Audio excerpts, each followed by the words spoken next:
அன்னியாசே armies. இன்றைக்கி நம்ம ஜேகேஎஃப்எஃபான secret mafia professor அதோட தேர்ட் பார்ட் தான் பார்க்க போகிறோம். ப்ரீவியஸ் பார்ட் பார்க்கலனா டிஸ்கிரிப்ஷனில் தான் ப்ளேலிஸ்ட்டோட லிங்க் இருக்கும்.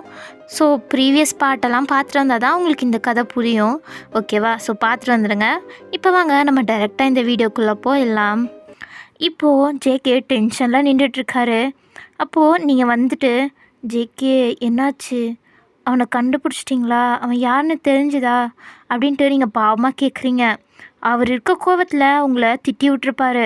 உனக்கு அறிவில்லை, எல்லாம் உன்னால் தான், நீ மட்டும் இல்லைனா இந்நேரம் அவனை பிடிச்சிருப்பேன், ஆனால் நீ தான் இதுக்கெல்லாம் காரணம் அப்படின்ட்டு அவர் இருக்க காண்டில் செம்மையாக உங்களை திட்டி விட்டுட்டாரு. உங்களுக்கு ரொம்பவே கஷ்டமாயிடுச்சு. அவர் அவ்வளோ ஹார்ஷாக உங்கள்கிட்ட பேசியிருக்காரு. ஸோ அதனால நீங்கள் ரொம்பவே கஷ்டப்பட்டு போயிட்டுருக்கீங்க. அப்போ தான் ஜேகேயோட அசிஸ்டண்ட் வந்திருப்பான்.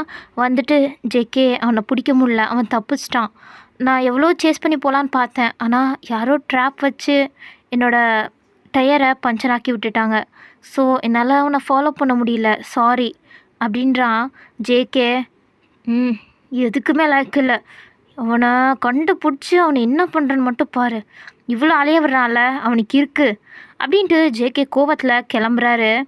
இங்கிட்டு ஜேகேயோட அசிஸ்டண்ட்டு நீங்கள் அழுதுகிட்டே போயிருந்த பார்க்குறான். ஸோ அவன் ஜேகேயோட கார் எடுத்துகிட்டு வரும்போது நீங்கள் அங்கே பாவமாக அழுதுகிட்டே போகிறீங்க, அதுவும் நைட் டைம் வேறு. ஸோ அவன் உங்கள் முன்னாடி வந்து காரை ஸ்டாப் பண்ணுறான். நீங்கள் அழுதுகிட்டே பார்க்குறீங்க யாருன்ட்டு. ஜேகேயோட அசிஸ்டண்ட், வையன் நீ காரில் ஏறு, உன்னை நான் வீட்டில் ட்ராப் பண்ணுறேன். இல்லை தேவையில்லை, எனக்கு போய்க்க தெரியும், வந்து ஏறு வையன் அப்படின்றான். நீங்களும் இந்த நைட்டில் போகிறது கரெக்ட் இல்லை அப்படின்ட்டு உங்களுக்கும் தோணுது. ஸோ நீங்கள் கம்முன்னு போய் அங்கே உட்காந்துக்கிறீங்க. ஜேகேயோட அசிஸ்டண்ட்டும் உங்கள் வீட்டுக்கு முன்னாடி வந்து நிப்பாட்டுறான். நீங்கள் அழுதுட்டு அப்படியே இறங்கி போக போகிறீங்க. ஆனால் அவன், ஒரு நிமிஷம் வையன். அப்போ நீங்கள் திரும்புறீங்க. வையன், அது எங்கள் பாஸ் கொஞ்சம் அப்படி தான், அவர் கொஞ்சம் ரூட் கேரக்டர் தான், ஆனால் அவர் ரொம்பவே நல்லவர், அவர் ஏதோ கோவத்தில் இருந்தனால தான் உன்னை கத்தி விட்டுருப்பாரு. ஸோ நீ அதை ஒன்றும் பெருசாக எடுத்துக்காத, அவர் சும்மா தான் கத்திருப்பார், நிஜமாலாம் உன்னை ஒன்றும் திட்டிருக்க மாட்டார். ஸோ கொஞ்சம் நீ புரிஞ்சுக்கோ. சரி எனக்கு புரியுது அப்படின்னு சொன்னாலும் உங்களுக்கு மனசெல்லாம் கஷ்டமாக இருக்குது. நீங்கள் அப்படியே வீட்டுக்குள்ளே போயிடுறீங்க. ஜேகேயோட அசிஸ்டண்ட்டும் நீங்கள் உள்ளே போகிற வரையும் வெயிட் பண்ணிவிட்டு அவனும் கார் எடுத்து கிளம்பிடுறான். நீங்கள் உள்ளே வரும்போது உங்கள் அம்மா, வையன் என்னடி ஃப்ரெண்டு வீட்டுக்கு போயிட்டு வந்தியா, என்ன தனியாவா வந்த, இவ்வளோ லேட்டா அப்படின்ட்டு அவங்க கேட்டுட்ருக்காங்க. ஆனால் நீங்கள் ஒன்றுமே கண்டுக்காமல் நீங்கள் உங்கள் ரூமுக்கு போய் பொத்துன்னு பெட்டு மேலே விழுவுறீங்க. விழுந்துட்டு நீங்கள் அழுக ஆரம்பிச்சிட்டிங்க. உங்களுக்கு ரொம்பவே கஷ்டமாக இருக்குது. நீங்கள் என்ன நினைக்கிறீங்களா, உங்களால் தான் ஜேகேவால் இந்த பிளானை சக்சீட் பண்ண முடியல, நீங்கள் இருந்தனால தான் ஜேகேவால் அவனை பிடிக்க முடியல, நீங்கள் தான் காரணம் அப்படின்ட்டு நீங்களே நினச்சிட்டு அழுதுட்ருக்கீங்க. ஸோ அதுதான் உங்களுக்கு ப்ராப்ளம். இதில் ஜேகே வரை உங்களை ஹார்ஷாக பேசியிருப்பார். உங்களை இதுவரையும் யாரும் அவ்வளோ ஹார்ஷாலாம் பேசியிருக்க மாட்டாங்க. ஸோ ஜேகே உங்களை அப்படி பேசுனது உங்களுக்கு ரொம்பவே கஷ்டமாயிடுச்சு. நீங்கள் அவருக்கு ஹெல்ப் பண்ண போய் அவருக்கு ஹெல்ப் பண்ணாமல் இப்படி பண்ணிட்டு வந்துட்டோமே அப்படின்ட்டு தான் உங்களுக்கு கஷ்டமாகி நீங்கள் ரொம்பவே அழுதுட்ருக்கீங்க. நைட்டெல்லாம் ஃபுல்லாக அழுதுருப்பீங்க போல். இங்கிட்டு ஜேகேவை பார்த்தா ஜேகே செம்ம டென்ஷனில் அவரோட பார் ரூம் இருக்குல்ல, ஸோ அங்கே தான் உட்காந்து குடிச்சிட்ருக்காரு. இப்போ ஜேகேவோட அசிஸ்டண்ட் வரான். சார் என்ன சார் இவ்வளோ குடிச்சிட்ருக்கீங்க, உனக்கு தெரியாதா என்ன, எனக்கு செம்ம கோவமாயிட்ருக்கு, நீ சைலண்ட்டாக இருந்துரு, அதுதான் உனக்கு நல்லது அப்படின்றான். ஸோ ஜேகேவோட அசிஸ்டண்ட்டுக்கும் தெரியும் ஜேகேவோட கோவத்தை பற்றி. ஸோ அவன் கம்முன்னு நின்றுட்டுருக்கான். அப்போ ஜேகே புலம்ப ஆரம்பிச்சிட்டாங்க. நான் எவ்வளோ கஷ்டப்பட்டு இந்த இடத்துக்கு வந்திருக்கேன், ஆனால் என் பேரை ஸ்பாயில் பண்ணுறதுக்குன்னே இதுங்கெல்லாம் இருக்குதுங்க, இவங்களெல்லாம் என்ன பண்ணுறதுன்னு தான் எனக்கு புரியல, கண்ணு முன்னாடி மட்டும் வந்தாங்க அவ்வளோதான், உயிரோடையே விட மாட்டேன் அப்படின்ட்டு செம்ம கோவத்தில் பேசிகிட்டு இருக்காரு.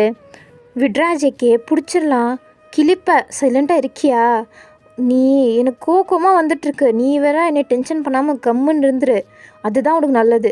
நான் எவ்வளோ கஷ்டப்பட்டு, அதுவும் எனக்குன்னு ஒரு பாலிசி இருக்குது யாராருக்கெல்லாம் ட்ரக் டீலிங் பண்ணணும்னு, ஆனால் என் பேரை வச்சுட்டு ஏன் ட்ரக்ஸை கூட விற்காமல் அதில் ஏதோ கலப்படம் பண்ணி ஏதோ ஒன்று, அதுவும் ஸ்டூடெண்ட்ஸ்க்கெல்லாம் சப்ளை பண்ணுறாங்க. ஸ்டூடெண்ட்ஸ்க்கெல்லாம் ப்ராப்ளம் வந்து அதுக்கப்புறம் அந்த அடியெல்லாம் எனக்கு தான் விழுகணும், அதுதான் யாரோ பிளான் பண்ணி பண்ணிகிட்ருக்காங்க. இப்படி எனக்கு அடி மேலே அடி கொடுத்து என்னோடய பொசிஷனை கீழே இறக்கணும், அதுதான் யாருக்கும் வேணும், யாருன்னு மட்டும் எனக்கு தெரியட்டும் அவனுக்கு இருக்குது அப்படின்னு சொல்லிகிட்ருக்காரு. என்ன விஷயம்னா ஜேகே அந்த மாஃபியாக்கெல்லாம் மாஃபியாவாக இருக்கார்ல, ஸோ அவர் நம்பர் 1 மாஃபியா இருக்கிறது யாருக்குமே சுத்தமாக பிடிக்கல. அவர் கூட இருக்கவங்களுக்கு கூட சில பேருக்கு பிடிக்கல. ஆனால் வேறு வழி இல்லாமல் தான் இருக்காங்க. ஸோ ஜேகே நல்ல பொசிஷனில் இருக்கிறது யாருக்கும் பிடிக்காதனால அவங்க ஜேகேக்கு பின்னாடி பிளான் போட்டுட்ருக்காங்க. ஜேகேவை எப்படியாச்சும் கீழே இறக்கி ஆகணும் அப்படின்ட்டு. ஸோ அதனால தான் அதில் ஒருத்தன் ஜேகே மாட்டணும், அவனை போலீஸில் எப்படியாச்சும் மாட்டி கொடுத்துடணும், இல்லைனா அவனோட பொசிஷனை கீழே இறக்கணும் அப்படின்ட்டு ஜேகேவோட பேரை வச்சுட்டு அவன் ட்ரக் டீலிங் பண்ணிகிட்ருக்கான். அதுவும் நல்ல ட்ரக்ஸ் எல்லாம் கிடையாது. அதில் ஏதோ மெடிசன்னு கெமிக்கலெல்லாம் ஆட் பண்ணி ஒரு மாதிரி அலர்ஜி ஆகுறது அந்த மாதிரிலாம் அதில் கலந்து, அதுவும் காலேஜ் ஸ்டூடெண்ட்ஸ் ஸ்கூல் ஸ்டூடெண்ட்ஸ்க்கெல்லாம் தேவையில்லாமல் இல்லீகலாக சப்ளை பண்ணிகிட்ருக்கான். ஸோ அப்படி பண்ணால் அந்த பழியெல்லாம் ஜேகே மேலே தானே வரும். ஸோ அதை தான் பிளான் போட்டு இப்படி பண்ணிகிட்ருக்காங்க. ஏன்னா ஒரு விஷயம் பண்ணுறாருந்தா அது கொஞ்சம் பர்ஃபெக்டாக இருக்கணும். அது இல்லீகலாக இருந்தால் கூட ஜேகேக்கு அது எதாக இருந்தாலும் பாதிப்படாமல் கொஞ்சம் நீட்டாக பண்ணணுன்னு தான் ஜேகேக்கு ஆசை. ஸோ அப்படி தான் அங்கேயும் போயிட்டுருக்கோம். ஸோ ஜேகே ரூல்ஸும் அப்படி தான் போட்டிருப்பாரு. அதுதான் மற்ற எல்லா மாஃபியாவும் ஃபாலோ பண்ணணும். ஆனால் இப்போது ஜேகேவே அதை மீறிட்டாரு அப்படின்ட்டு தெரிஞ்சிச்சுன்னா அவர் அந்த பொசிஷனில் யாருமே விட மாட்டாங்க. ஜேகே அவ்வளோதான் காலியாகிடுவார். அதுதான் பிளான் பண்ணி யாரோ இந்த மாதிரி வேலை பண்ணிகிட்ருக்காங்க. அது ஜேகேக்கு நல்லாவே தெரியும். ஸோ அதை தடுக்கணுன்னு தான் இந்த காலேஜ்க்கே வந்திருப்பார். உங்கள் காலேஜில் தான் இந்த டீலிங்கே ஸ்டார்ட் ஆகிட்ருக்கோம். ஸோ ஸ்டார்டிங்லேயே இதை அழிக்கணும் அப்படின்ட்டு தான் அவர் இங்கே வந்திருப்பார் பிரின்சிபலாக. ஸோ இதெல்லாம் புலம்பிகிட்ருக்காரா.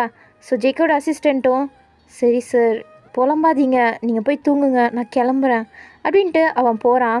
அப்போ ஜேகே ஒரு நிமிஷம். என்ன ஜேகே? இல்லை அது நான் வயனை ரொம்ப கத்திட்டேன். அவள் பத்திரமா வீட்டுக்கு போயிட்டாளா? நீ பார்த்தியா? நீ ஒன்றும் கவலைப்படாத, அவளை நான் வீட்டுக்கு போய் ட்ராப் பண்ணிட்டு தான் வந்தேன். அவள் வீட்டுக்கு பத்திரமா போயிட்டா. சரி அப்படின்ட்டு ஜேகே அப்போ தான் கொஞ்சம் நிம்மதியாகிறாரு. அப்போ ஜேகேவோட அசிஸ்டண்ட், இங்கே பார் ஜேகே, நீ இருக்க டென்ஷனில் அவளை கத்தி விட்டுருக்க, அவள் பாவம் அழுதுட்டு இருந்தா, எனக்கு தெரில, நீ என்னமோ பார்த்துக்கோ அப்படின்ட்டு ஜேகேவோட அசிஸ்டண்ட்டும் சொல்லிட்டு போயிடுறான். ஜேகேக்கு இப்போ தான் கொஞ்சம் கஷ்டமாக இருக்குது. நாம் இருக்க டென்ஷனில் அவ்வளோ வர கத்திட்டோம். நம்மளுக்கு ஹெல்ப் பண்ண தான் அவள் பாவம் வந்தா, ஆனால் அவளே நம்ம இப்படி கத்திட்டோமே, அவள் ரொம்பவே அழுதுட்ருப்பாள். ஐயோ சாரி வயன் அப்படின்ட்டு அவர் இங்கேருந்து சாரி கேட்டுட்ருக்காரு. அது எப்படி உங்களுக்கு கேட்கும்? ஸோ இப்படியே நெக்ஸ்ட் டே ஆகுது. ஜேகே உங்களை பார்க்குறதுக்கு தான் வராரு. ஃபஸ்ட்டு வந்தோன்னே உங்களை தான் தேடுறாரு. பட் நீங்கள் எங்கேயுமே கிடைக்கல. எங்கே வரலையா என்ன? லேட்டாக வருவாளோ அப்படின்ட்டு வெயிட் பண்ணிகிட்ருக்காரு. பட் நீங்கள் வர்றது மாதிரியே தெரில. ஸோ அவருக்கு கிளாஸ் வந்துடும். ஸோ அதனால அவர் கிளாஸெல்லாம் அட்டென்ட் பண்ணிகிட்ருக்காரு. அப்போது உங்கள் கிளாஸுக்கும் வராரு, வந்துட்டு பார்க்குறாரு. பட் நீங்கள் இல்லை, ஆனால் உங்கள் ஃப்ரெண்டு இருக்கா. ஸோ அவள் இருக்காளா? ஸோ என்ன இவன் மட்டும் இருக்கா? அப்போ வயன் எங்கே? வயன் வரலையா என்ன காலேஜுக்கு அப்படின்ட்டு அவர் யோசிச்சுட்ருக்காரு. அதுக்கப்புறம் இப்படியே டைம் ஸ்கிப் ஆகும். இப்போ எல்லோரும் காலேஜ் முடிஞ்சு போயிட்டுருக்காங்க. ஸோ உங்கள் ஃப்ரெண்டும் போக போகிறா. அப்போ ஜேகே ஒரு நிமிஷம் அப்படின்ட்டு நிப்பாட்டுறாரு. ஸோ அவள் ஜேகே சார். என்ன சார்? இல்லை நான் உங்ககிட்ட கொஞ்சம் பேசணும். என்கிட்டயா அப்படின்ட்டு அவர் ரொம்பவே ஹாப்பியாகிடுறா. என்கிட்ட பேச போகிறாரா? அப்படி என்ன பேச போகிறாரு? ஒருவேளை ப்ரப்போஸ் பண்ணுறாரோ? ஐயோ இந்த நேரத்தில் வயன் இல்லாமல் போயிட்டாலே அப்படின்ட்டு அவள் ஏதோ மெதப்பில் பேசிகிட்ருக்கா. அதுக்கப்புறம் ஜேகே, என்ன புலம்பிகிட்ருக்க? உன்னை என்னை ஃபாலோ பண்ணி வர சொன்னேன். ஏதோ வந்துட்டேன் சார் அப்படின்ட்டு அவள் பின்னாடியே குடுகுடுன்னு ஓடி போகிறான். ஜேகே அவர் ரூம்குள்ளே போயிட்டு உன்கிட்ட நான் ஒன்று கேட்கணும். என்கிட்டயா? என்ன சார்? இல்லை அது வயனே இன்னைக்கு வரல. வயனா? இவர் என்ன வயனை பற்றி கேட்குறாரு? நாம் வேறு என்னமோ நினச்சிட்டு வந்தோம். ஹலோ ஒன்னே தான், வயனே இன்னைக்கு வரல சார். தெரில சார். என்ன தெரிலையா? நீ அவளோட ஃப்ரெண்டு தானே, அவளை பற்றி உனக்கு ஒன்றுமே தெரிலையா என்ன? அது அப்படி இல்லை சார், நான் அவளுக்கு கால் பண்ணி பார்த்தேன், அவள் மார்னிங் எடுக்கலை. ஸோ எனக்கும் லேட் ஆகிடுச்சு. ஸோ அதனால தான் நான் வந்துட்டேன். நான் அதுக்கப்புறம் அவளுக்கு கால் பண்ணலை. சரி அப்போ இப்போ பண்ணி கேளு. இப்போ பண்ணி கேட்கணுமா? இப்போ பண்ணி கேளு. உன்னோட ஃப்ரெண்டு தானே, அவள் வரலன்னா அவளுக்கு என்னாச்சு அப்படின்ட்டுலாம் நீ எதுவும் யோசிக்க மாட்டியா என்ன? அதுவா சார், இதோ கால் பண்ணிடுறேன் அப்படின்ட்டு அவள் கால் பண்ணுறா. எங்கிட்ட உங்கள் ஃபோன் ரிங் ஆகிட்டுருக்கு. நீங்கள் பார்த்தா அங்கே நைட்டெல்லாம் அழுதுருப்பீங்க போல், உங்களுக்கு ஜுரம் வந்துருச்சு. நீங்கள் ஜுரத்தில் தூங்கிட்டுருக்கீங்க, உங்கள் ஃபோன் அடிச்சிட்ருக்கு, உங்களால் கண்ணு கூட முழிக்க முடியல. அப்போ உங்கள் அம்மா தான் வந்து ஃபோன் எடுக்கிறாங்க. ஹலோ. ஆ ஆன்ட்டி, வயனுங்க. வயன் ஜுரம் வந்து படுத்துட்ருக்கா. அவள் நைட்டெல்லாம் அழுதுட்டு இருந்தா. அவள் லாஸ்ட்டாக உன் கூட தானே வந்தா, உன் வீட்டுக்கு தானே வந்து ஏதோ ஸ்டடீஸ் பண்ணுறேன்னா. ஆனால் வந்ததுலேருந்து அவள் அழுதுட்டு ஒரு மாதிரி சோகமாக தான் இருக்கா. என்னாச்சு? நீ ஏதாச்சும் சண்டை போட்டுட்டியா என்ன? என்ன என் வீட்டுக்கு வந்தாளா? இப்போ என் வீட்டுக்கு வந்தா அப்படின்ட்டு அவள் யோசிச்சுட்ருக்கா. உங்களோட அம்மா என்னாச்சுமா? என்னாச்சு? சண்டை போட்டியா என்ன? ஆண்டி, அது அது வந்து அப்படின்ட்டு அவள் யோசிக்கிறா. அப்போ ஜேகே, ஏதாச்சும் சொல்லு, சமாளி அப்படின்ற மாதிரி சொல்கிறாரு. ஸோ அவள் ஆமாம், நான் தான் கொஞ்சம் சண்டை போட்டுட்டேன், நானே வந்து சமாதானம் பேசுகிறேன், அவளை எப்படியாச்சும் சமாதானப்படுத்திடுறேன், விடுங்க ஆண்டி அப்படின்றீங்க. ஸோ உங்களோட அம்மா, சரிம்மா நீ வந்து கொஞ்சம் பேசு, பாவம் பார்க்கறதுக்கே எங்களால் முடியல, ரொம்பவே அழுது ஒரு மாதிரி இருக்கா, நீ கொஞ்சம் வந்து சமாதானப்படுத்துமா அப்படின்ட்டு அவங்க கால் வச்சிடுறாங்க. ஜேகே இதெல்லாம் கேட்டுட்டு இருந்திருப்பார்ல, அவருக்கு ரொம்பவே கஷ்டமாயிடுச்சு. நம்மளால தான் அந்த பொண்ணுக்கு இப்படி ஆயிடுச்சு, அழுது ஜுரமே வந்துருச்சுன்றாங்க, சாரி வையன் அப்படின்ட்டு அவர் ரொம்பவே கஷ்டப்பட்டுட்ருக்காரு. என்கிட்ட உங்கள் ஃப்ரெண்ட், சார் என்ன சார் சொல்கிறாங்க, அவள் என் வீட்டுக்கே வரல, அப்போ அவள் எங்கே போனால், அவளுக்கு ஏதாச்சும் ஆபத்தாக இருக்குமோ, யாராச்சும் மிரட்டிகிட்டு இருப்பாங்களோ அப்படின்ட்டு உங்கள் ஃப்ரெண்டு வர ரொம்பவே பயந்து பேசிகிட்ருக்கா. ஜேகே, சேச்சே அதெல்லாம் ஒன்றும் இல்லை, நான் ஒருத்தங்கிட்ட டியூட்டருக்காண்டி அனுப்பியிருந்தேன், அவ்வளோதான், ஜஸ்ட்டு அங்கே போய் கவுன்சிலிங் அட்டன் பண்ணிட்டு வான்னு அனுப்பியிருந்தேன், ஸோ அதுக்காண்டி தான் அவள் போனான், வேறு ஒன்றும் இல்லை. ஓ அப்படியா சார் அப்படின்ட்டு அவளும் சரி அப்படின்ட்டு அவள் கிளம்பிடுறா. ஜேகே அங்கே உட்காந்துட்டு உங்களை பற்றியே தான் யோசிச்சுட்ருக்காரு. எங்கிட்டு உங்கள் ஃப்ரெண்ட் உங்கள் வீட்டுக்கே வந்துட்டு உங்கள் டோரை தட்டுறா. நீங்கள் அப்போ ஒரு மாதிரி இப்போ தான் எந்திரிச்சிருவீங்க போல், நடக்கக்கூட முடியல, ஸ்லோவாக வந்து அந்த டோர் ஓப்பன் பண்ணுறீங்க. உங்கள் ஃப்ரெண்டை பார்க்குறீங்களா? நீங்கள் கம்முன்னு போய் உங்கள் பெட்டில் உட்காந்துட்டீங்க. அவள் என்னடியாச்சு ஜோரமா அப்படின்ட்டு அவள் நெத்திலெலாம் கை வச்சு பார்க்குறா. நீங்கள் லைட்டாக சரியாக போயிடும், சரி வையன், நீ கொஞ்சம் ரெஸ்ட் எடு, நீயே உட்காந்துட்ருக்க அப்படின்ட்டு அவள் கேட்குறா. நீங்கள் இல்லை எனக்கு பரவாயில்ல, நாளையிலேருந்து நான் காலேஜ் வந்துடுவேன், நீ என் கூடயே வரியா, நம்ம 2 பேரும் ஒன்றாவே போகலாம் அப்படின்றீங்க. அவள் அதுக்கு என்னடி, நான் உனக்காண்டி இங்கே வரேன், நம்ம 2 பேரும் ஒன்றாவே போகலாம். சரி. என்னடி என்கிட்ட கூட சொல்லாமல் நீ கவுன்சிலிங்கெல்லாம் அட்டன் பண்ண போனியா? என்ன சொல்கிற, எனக்கு புரியல. இல்லை, நேற்று என்னை பார்க்க வரேன்னு சொல்லிட்டு ஜேகே சார் உனக்கு ஏதோ கவுன்சிலிங் ரெக்கமெண்ட் பண்ணாராமே, அங்கே நீ போய் அட்டன் பண்ணிட்டு வந்தனால தான் லேட் ஆகிடுச்சு அப்படின்னு ஜேகே சொன்னார். ஓ அப்படி வேற சொல்லி வச்சுருக்காரா அப்படின்ட்டு நீங்கள் இன்ஸ்டண்ட்டாக யோசிச்சுட்டு, ஆமாம் அதுக்கு தான் போயிருந்தேன். வயன், இருந்தாலும் இது ஓவர் இல்லையா, என்னையை விட்டுட்டு நீ மட்டும் படிக்கலான்னு பார்க்குற, இதெல்லாம் ரொம்ப மோசண்டி அப்படின்ட்டு உங்கள் ஃப்ரெண்ட்ஸ் எல்லாமே அங்கே சண்டை போட்டுட்ருக்கா. நீங்களும் சிரிச்சுட்டு கொஞ்சம் நார்மலாக விட்ட பேசிகிட்ருக்கீங்க. இப்போது அப்படியே டைம் ஸ்கிப் ஆகுது. நெக்ஸ்ட் டே நீங்கள் காலேஜ் வரீங்க, உங்கள் ஃப்ரெண்டு கூட தான் வரீங்க. வந்துட்டு நீங்கள் கிளாஸ் ரூமில் சைலண்ட்டாக உட்காந்துட்ருக்கீங்க. உங்களுக்கு இன்னுமே கஷ்டமாக இருக்குது, அதை விட்டு வெளியிலேயே வர முடியல, நம்மளால அவரோட பிளானெல்லாம் கெட்டு போச்சே அப்படின்ட்டு தான் நீங்கள் ரொம்பவே ஃபீல் பண்ணுறீங்க.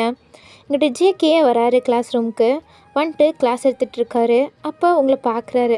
நீங்கள் அவர் நிமிர்ந்து கூட பார்க்கல, பாவமாக உட்காந்துட்ருக்கீங்க. அப்போ அவர் கிளாஸெல்லாம் எடுத்து முடிச்சுட்டு ஒரு வாரத்தை கூட உங்ககிட்ட கேட்கல என்னன்ட்டு அவர் கிளம்பிட்டாரு.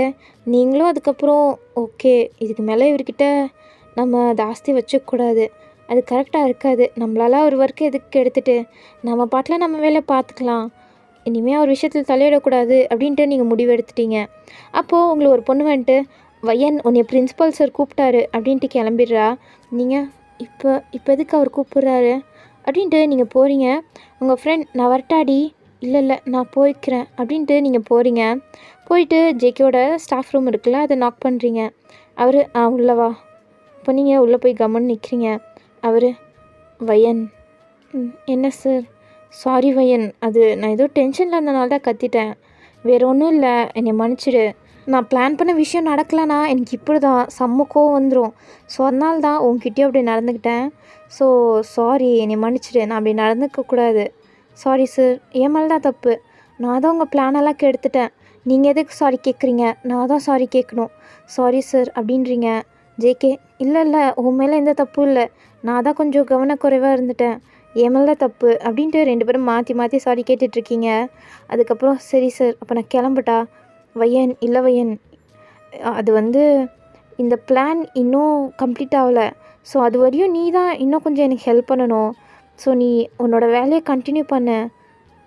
இல்லை சார், இதுக்கு மேலே எனக்கு அது விருப்பம் இல்லை, மறுபடியும் உங்களோட பிளானை எடுத்துட்டு நான் எதுக்கு சார், நீங்களே அதை பார்த்துக்கோங்க. இல்லை வையன், நீ இருந்தால் தான் கொஞ்சம் நல்லாயிருக்கும். இல்லை சார், இல்லை, எனக்கு இதுக்கு மேலே விருப்பம் இல்லை.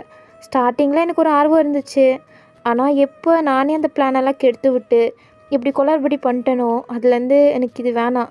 ஸோ நான் என்னோடய ஸ்டடீஸை பார்த்துக்கிறேன். உங்களுக்கு வேணும்னா நீங்கள் அதை பார்த்துக்கோங்க அப்படின்ட்டு நீங்கள் கிளம்புறீங்க. ஜேகே வழியும் எதுவுமே சொல்ல முடியல. அவர் உங்களை பார்த்துட்ருக்காரு. நீங்கள் போகிறீங்க, ஒரு மாதிரி சோகமாக தான் போகிறீங்க. ஜேகேக்கு மனசே தாங்கலை நீங்கள் ஒரு மாதிரி சோகமாக பேசுனது. நீங்கள் லைட்டாக டல்லானதே அவருக்கு ரொம்ப கஷ்டமாக இருக்குது. அவர் ஃபீல் பண்ணிட்டு நின்றுட்டுருக்காரு. அப்போ ஜேகேவோட அசிஸ்டண்ட்டு உள்ளே வரான். வந்துட்டு ஜேகே சில மாதிரி நின்றுட்டுருக்கிறத பார்க்குறான். ஜேகே, என்னடா ஆச்சு? என்னடா, என்ன விஷயம்? இல்லை, என்னாச்சு, ஏன் இப்படி நின்றுட்டுருக்க? அது வந்து அப்படின்ட்டு ஜேகே நடந்தது எல்லாத்தையுமே சொல்கிறாரு. அதுவும் ஒரு மாதிரி லோவான வாய்ஸில் சொல்கிறாரு. அந்த வாய்ஸை கேட்டோன்னே ஜேகேவோட அசிஸ்டண்ட்டுக்கு புரிஞ்சிருச்சு, ஜேகே ரொம்ப ஹர்ட் ஆகிட்டான் அப்படின்ட்டு. ஜேகே, ரொம்ப கஷ்டப்படாதடா, நான் அவகிட்ட பேசி வேணால் புரிய வைக்கிறேன். இல்லை விடு, அவளோட வழியிலேயே அவள் போட்டும். நாம் எதுக்கு தேவையில்லாமல் அவளை கஷ்டப்படுத்திட்டு, அவளோட ஸ்டடீஸ்லேயே கான்சன்ட்ரேட் பண்ணட்டும். தேவையில்லாமல் நான் தான் அவளை டிஸ்ட்ராக்ட் பண்ணிகிட்ருக்கேன். ஸோ இது வேணாம், நாமளே அதை பார்த்துக்கலாம் அப்படின்ட்டு முடிவெடுக்கிறாரு. ஸோ ஜேகேவோட அசிஸ்டண்ட்டு ஓகே, ஏதோ ஒன்றா பார்த்துக்கலாம் அப்படின்ட்டு அவனும் கிளம்புறான். இப்போது அப்படியே டேஸ் எல்லாம் ஓடுது. ஜேகே அவங்கள பார்க்குறாரு. பட் நீங்கள் அவரை நிமிர்ந்து கூட பார்க்கறதில்ல. அவர் கிளாஸுக்கு வந்தால் கூட நீங்கள் கம்முன்னு கீழே குனிஞ்ச மாதிரி தான் இருக்கீங்க. ஸோ ஜேகேக்கு அதே ஒரு மாதிரி கஷ்டமாக இருக்குது. அதுக்கு ரொம்ப ஹர்ட்டிங்காக ஃபீல் ஆகிட்டுருக்கு நீங்கள் அவரை அவாய்ட் பண்ணுறீங்கன்னு தெரியும் போது. பட் அவரால் உங்களை பார்க்காம எடுக்க முடியல. அவர் மனசு ஃபுல்லு நீங்கள் மட்டும்தான் இருக்கீங்க. என்ன பண்ணாலுமே உங்களை அவர் மனசுலேருந்து எடுக்க முடியல. ஸோ அவரால் அவரையே கட்டுப்படுத்திக்க முடியல. ஸோ அவர் உங்களை தினமுமே பார்த்துட்டே தான் இருப்பார். ஆனால் உங்களை ஒரு வாட்டி கூட டிஸ்டர்ப் பண்ணதில்லை. இப்போ அப்படியே உங்கள் காலேஜ் லைஃப்பும் ஓடிட்டுருக்கோம். இப்போது உங்களுக்கு ஒரு மாதிரி ஸ்பெஷல் கிளாஸ் மாதிரி வச்சுருப்பாங்க. ஸோ அதனால் நீங்கள் அந்த ஸ்பெஷல் கிளாஸ்லாம் அட்டென்ட் பண்ணிட்டு நீங்கள் லேட்டாக தான் காலேஜ் விட்டுருப்பீங்க. ஸோ நீங்கள் தன்னந்தண்ணி அந்த ரோட்டில் நடந்து போயிட்டுருக்கீங்க. ஃபுல்லு இருட்டாக இருக்குது. அங்கேயும் இங்கேயும் தான் ஆளுங்கள்லாம் இருக்காங்க. நீங்கள் பாட்டில் ஏதோ ஒன்று யோசிச்சுட்டு உங்கள் வீட்டுக்கு நடந்து போயிட்டுருக்கீங்க. அப்போது உங்களுக்கு ஒரு மாதிரி அன்ஈஸியாக ஃபீல் ஆகிட்டுருக்கு. ஏன்னா உங்களை யாரும் ஃபாலோ பண்ணிகிட்ருக்க மாதிரியே உங்களுக்கு தோணுது. நீங்கள் திரும்பி பார்த்தா அங்கே யாருமே இருக்கல. ஆனால் உங்களுக்கு நல்லா தெரியுது உங்களை யாரும் ஃபாலோ பண்ணுறாங்கன்னு. நீங்கள் கொஞ்சம் கொஞ்சமாக வேகமாக நடக்கிறீங்க. பின்னாடியும் வேகமாக உங்கள் பின்னாடியே வந்துட்டுருக்க மாதிரியே உங்களுக்கு நல்லாவே ஃபீல் ஆகுது. நீங்கள் அதை உணர்ந்த பிறகு நீங்கள் அப்படியே ஓட ஆரம்பிச்சிட்டிங்க. பின்னாடி இருக்க பர்சனும் அப்படியே உங்களை துரத்தி வந்துட்டுருக்கான். நீங்கள் பயந்து போய் ஓடுறீங்க. அப்போ ஒரு கட்டத்தில் அவன் வந்து உங்களை கேட்ச் பண்ணிட்டு ஒரு சந்து மாதிரி இருக்குது, அதுக்குள்ளே அப்படியே இழுத்துட்டான். நீங்கள் யாருன்ற மாதிரி கத்த போயிட்டீங்க. அப்போ உங்கள் மவுத்தையும் க்ளோஸ் பண்ணிட்டான். நீங்கள் அப்போ தான் யாருன்ற மாதிரி பார்க்குறீங்க. பார்த்தா ஜேகே. நீங்கள் ஜேகே சார் அப்படின்ற மாதிரி முணங்குறீங்க. அப்போ தான் அவருக்கு வாயிலேருந்து கையெடுக்கிறாரு. சார், நீங்கள் இங்கே என்ன பண்ணுறீங்க? வையன், அது வந்து உன்னைய நான் தான் ஃபாலோ பண்ணிட்டு வந்தேன். நீ தான் ஓடிட்ட. அப்புறம் நீங்கள் எதுக்கு என்னை ஃபாலோ பண்ணிட்டு வந்தீங்க? நான் பயந்துட்டேன். இல்லை, அது வந்து நான் உங்ககிட்ட அந்த ட்ரக் கேஸை பற்றி பார்க்க சொன்னேன்ல. ஸோ அன்றைக்கி நீனும் நானும் தானே அந்த ஸ்க்ரீன் பின்னாடி இருந்தோம். ஒரு வேளை அந்த ஆளுங்க வந்து உன்னை பார்த்துட்டாங்கன்னா அதுக்கப்புறம் உனக்கு ஆபத்து வந்துடும் அவங்கக்கிட்ட இருந்து. ஸோ அதுக்கு தான் உனக்கு ஒரு பாதுகாப்புக்காண்டி நான் உன்னை ஃபாலோ பண்ணிட்டு வந்தேன். மார்னிங் டைம்னா கூட ஓகேன்னு உன்னை விட்டுடலாம். ஆனால் இது நைட் டைம். ஸோ அதனால தான் உன் பாதுகாப்புக்கு உன்னை ஃபாலோ பண்ணிட்டே வந்தேன். அப்போ உங்களுக்கு செம்ம கடுப்பாயிடுச்சு. சார், நீங்கள் உங்கள் லிமிட்டில் இருந்தால் அது நல்லது, புரியுதா? நீங்கள் என்ன ரொம்ப பண்ணிகிட்ருக்கீங்க? நீங்கள் உங்கள் லிமிட்டை மீறிட்டுருக்கீங்க. நீங்கள் உங்களோட இடத்துல இருந்தால் அது ரொம்பவே நல்லது. நீங்கள் தேவையில்லாமல் என் விஷயத்தில் தலையிடாதீங்க. எனக்கு எது ஆனாலும் அதை நான் பார்த்துக்கிறேன், புரிஞ்சுதா? அப்படின்ட்டு நீங்கள் ஒரு மாதிரி கொஞ்சம் ஹார்ஷாக பேசிட்டு போயிடுறீங்க. ஜேகேக்கு ரொம்பவே கஷ்டமாயிடுச்சு நீங்கள் இப்படி பேசுனது. ஏன்னா உங்கள் பிரகாரம் அவர் உங்களுக்கு ஒரு ப்ரொஃபஸர், அவ்வளோதான். ஆனால் ஜேகேக்கு அப்படி கிடையாது. அவர் மனசில் ஃபுல்லு நீங்கள் தான் இருக்கீங்க. உங்களை மட்டும்தான் நினச்சிட்ருக்காரு. அவர் உங்களை லவ் பண்ணிகிட்ருக்காரு சீக்ரெட்டாக. ஆனால் அது உங்களுக்கு தெரியாதுல்ல. ஸோ அதை நினச்சி தான் அவரால் முழுங்கவும் முடியாமல் சொல்லவும் முடியாமல் அங்கே நின்று தவிச்சிட்ருக்காரு. அதுக்கப்புறம் நீங்கள் ஒரு மாதிரி ரூடாக சொன்னனால அவரும் விட்டுறாரு. உங்களை ஃபாலோலாம் பண்ணலை. உங்கள் போக்கில் போகட்டும் அப்படின்னு விட்டுறாரு. பட் இருந்தாலும் உங்களுக்கு ஆபத்து வந்துருமே அப்படின்ட்டு ஜேகேயோட அசிஸ்டண்ட்டை உங்களை ஃபாலோ பண்ணுறதுக்காண்டி சொல்கிறான். ஸோ ஜேகேயோட அசிஸ்டண்ட்டும் சரின்ட்டு உங்களுக்கே தெரியாமல் ரொம்ப சீக்ரெட்டாக தான் உங்களை ஃபாலோ பண்ணிகிட்ருக்கான். ஸோ அப்படியே தான் ஒரு 2 டேஸ் ஸ்கிப் ஆகும். அதே மாதிரி வழக்கம் போல் நீங்கள் வீட்டுக்கு போயிட்டுருக்கீங்க. ஜேகேயோட அசிஸ்டண்ட்டும் உங்களை ஃபாலோ பண்ணிகிட்டே வந்துட்டுருக்கான். இன்னைக்கு கொஞ்சம் லேட் ஆகிருக்கும், அதனால் நீங்கள் கொஞ்சம் லேட்டாக தான் போயிட்டுருக்கீங்க. அவனும் ஃபாலோ பண்ணிகிட்ருக்கான். அப்போ ஜேகே கால் பண்ணுறாரு அவனுக்கு. அவன் ஐயோ ரிங் அடிக்குதே பாத்திர போகிறா அப்படின்ட்டு மறைஞ்சு நின்றுட்டு ஜேகேயோட ஃபோனை அட்டன் பண்ணுறான். என்ன சார், என்ன வீட்டுக்கு போயிட்டாளா, அவள் பத்திரமா போயிட்டாளா அப்படின்ட்டு கேட்குறாரு. அதுக்கு அசிஸ்டண்ட், சார் இப்போ தான் சார் போயிட்டுருக்காங்க. ஏன் லேட்டாக போகிறீங்க? இல்லை சார், இன்னைக்கு கொஞ்சம் காலேஜ் லேட்டாக முடிஞ்சிச்சு, அதனால தான் லேட்டாக போயிட்டுருக்காங்க. சரி அப்படின்னா நீ அவளை ஃபாலோ பண்ணிட்டுரு. சரி சார் அப்படின்ட்டு ஜேகேயோட அசிஸ்டண்ட் திரும்பி பார்க்குறான். எங்கே நீங்கள் அப்படின்ட்டு. நீங்கள் எங்கன்னே தெரில சார், அவங்க எங்கன்னு தெரில. ஒரு நிமிஷம், என்னடா சொல்கிற? அவளை ஃபாலோ பண்ண தானே நான் அனுப்புனேன். ஆனால் நீ சார் கொஞ்சம் கம்மியாக பேசுங்க, நான் அவளை தேடுறேன் அப்படின்ட்டு ஜேகேயோட அசிஸ்டண்ட்டும் தேடிட்டுருக்கான். எங்கிட்ட நீங்கள் நடந்து போயிருப்பீங்கல்ல, நடந்து போயிட்டுருக்கும்போது உங்கள் பின்னாடி மறுபடியும் யாரோ ஃபாலோ பண்ணுற மாதிரி தெரியுது. உங்களுக்கு கடுப்பாயிடுச்சு ஜேகே தான் அப்படின்ட்டு. ஸோ நீங்கள் திரும்பிட்டு சொல்கிறேன் இல்லை ஜேகே சார், நீங்கள் ஏன் கேட்கவே மாட்டீங்க அப்படின்ட்டு திரும்பி பார்க்குறீங்க. பார்த்தா அங்கே ஒருத்தன் கேப் மாஸ்க்குன்னு போட்டுட்டு நின்றுட்டுருக்கான். உங்களுக்கு நல்லா தெரியுது அது ஜேகே கிடையாதுன்னு. நீங்கள் பயந்து ஓடி போகலான்னு பார்க்குறதுக்கு முன்னாடி அவன் உங்கள் மூஞ்சியில் கர்ச்சீஃப் வச்சுட்டான். ஸோ அதில் ஏதோ மயக்க மருந்து தான் கலந்து வச்சுருப்பான் போல். நீங்கள் அப்படியே மயங்கிட்டீங்க. உங்களை தூக்கி ஒரு காரில் போட்டு அப்படியே கிளம்பிட்டான். எங்கிட்ட ஜேகேயோட அசிஸ்டண்ட் எல்லா இடத்துலையும் தேடி பார்த்துட்டான், ஆனால் நீங்கள் எங்கன்னே தெரில. ஸோ ஜேகேக்கு இன்ஃபார்ம் பண்ணுறான். சார் பையன் எங்கே போனானே தெரில. என்ன சொல்கிற அப்படின்ட்டு ஜேகேவும் அந்த ஸ்பாட்டுக்கு வந்துட்டார். நீ போய் ஃபஸ்ட்டு அவள் வீட்டுக்கு போயிட்டாலான்னு செக் பண்ணிப்பார், நான் இங்கெல்லாம் தேடி பார்க்குறேன் அப்படின்ட்டு ஜேகேவும் ஜேகேயோட அசிஸ்டண்ட்டும் அவங்க சுற்றி தேடிட்டுருக்காங்க. ஆனால் வீட்டுக்கு போகல அப்படின்ட்டு ஜேகேயோட அசிஸ்டண்ட் இன்ஃபார்ம் பண்ணோன்னே ஜேகேக்கு பதட்டமாயிடுது. பையன் எங்கே போனா, இங்கே தான் போயிருப்பா அப்படின்ட்டு அவர் ரொம்ப டென்ஷனாக இருக்கார். அவர் செம்ம டென்ஷனில் அவர் ஹெட்டை ரப் பண்ணிகிட்ருக்காரு. அப்போ அவர் ஃபோன் அப்படியே ரிங் ஆகுது. ஐயோ இது யார் அப்படின்ட்டு அட்டன் பண்ணுறாரு. பார்த்தா அன்னோன் நம்பர். ஸோ அவர் காதில் வைக்கிறாரு. ஹலோ. என்ன ஜேகே, ரொம்பவே பதட்டமாக பையனை தேடிட்டுருக்க போல. யார்டா நீ? யார்டா நீ தான் பையனை கடத்தி வச்சுருக்கியா என்ன? ஓ ஆமாம், நான் தான் கடத்தி வச்சுருக்கேன். இதோ இங்கே தான் கை காலெல்லாம் கட்டி போட்டு அவளை வச்சுருக்கேன். என்ன சொல்கிற, எங்கே இருக்க சொல்லு, அவளை என்கிட்ட அனுப்பிடு, நான் அவளை வந்து கூட்டிகிட்டு போகிறேன், எங்கே இருக்க, அட்ரஸ் அனுப்பு அப்படின்ட்டு ஜேகே பதத்தில் பேசிகிட்ருக்காரு. அவன் கூல் ஜேகே, கொஞ்சம் கூலாகு, நான் உங்ககிட்ட பேச வேண்டியது இருக்குது, அதுக்கப்புறம் எங்கே இருக்கேன் அப்படின்னு சொல்கிறேன், ஓகேவா அப்படின்ட்டு அவன் ரொம்ப கூலாக பேசுகிறான். பட் ஜேகேக்கு இங்கே செம்ம கடுப்பில் இருக்காரு. இங்கே பாரு, என் முன்னாடி மட்டும் வந்துடாத, நீ போனமா தான் ஆவ. ஹலோ ஜேகே, நீ கொஞ்சம் பொறுமையாக பேசுடா, ரொம்பலாம் பேசிகிட்டு இருக்காத. நீ மரியாதையாக எங்கே இருக்கான்னு சொல்லிட்டேன்னு நல்லது. சொல்கிறேன். ஆனால் நீ எதுக்கு இவ்வளோ பதட்டப்படுற? இவள் ஜஸ்ட்டு ஸ்டூடெண்ட் தானே, நீ அவளை ஸ்பையாக அப்பாயிண்ட் பண்ண, அதனால தான் அவளை கடத்தி வந்து இங்கே வச்சுருக்கேன். ஆனால் நீ அவளுக்காண்டி இவ்வளோ பதட்டப்படுறதை பார்த்தா வேறு ஏதோ இருக்கு போலையே அப்படின்ட்டு அவன் சந்தேகமாக கேட்குறான்.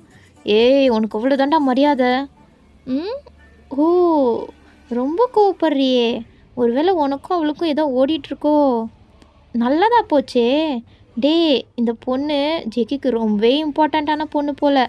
ஸோ உங்களுக்கு வேணும்னா சொல்லுங்கடா, நான் வேணா ஒன்று ஹார் உங்கள் எல்லாருக்கும் பிரித்து தந்துடுறேன் அப்படின்ற மாதிரி பேசுகிறான். ஜேகே அப்படின்ட்டு மிரட்டுறாரு. அவன் என்ன ஜேகே, கடுப்பாவதா வெறுப்பாவதா? ஆகட்டும் நல்லா ஆகட்டும்டா உனக்கு. நீ உனக்கும் எனக்கும் பிரச்சனை இருந்தா என்கிட்ட வந்து மோது, தேவையில்லாமல் சின்ன குழந்தை மாதிரி அவ்வளோ கடத்தி வச்சு பேசிகிட்டு இருக்க, நீ எல்லாம் ஒரு ஆம்பளை தானா அப்படின்ற மாதிரி ஜேகே அவனை ட்ரிகர் பண்ணுற மாதிரி பேசுகிறாரு. அவனும் ட்ரிகர் ஆகிட்டு, என்னடா இப்போ கூட நீ அடங்க மாட்டல்ல, உன்னோட இந்த ஆட்டிடியூடை நான் அடியோடு அழிக்கிறேன்னா இல்லையான்னு மட்டும் பாரு, நீ என்ன பண்ணுறேன்னு பாருடா, இங்கே வா அப்படின்ட்டு அவன் ஒரு அட்ரஸ் சொல்கிறான். ஒரு பில்டிங்கோட பேரை தான் சொல்கிறான். இந்த இருறா வரேன், உன்னை புறமாக்காமல் விட மாட்டேன் அப்படின்ட்டு சொல்கிறான்.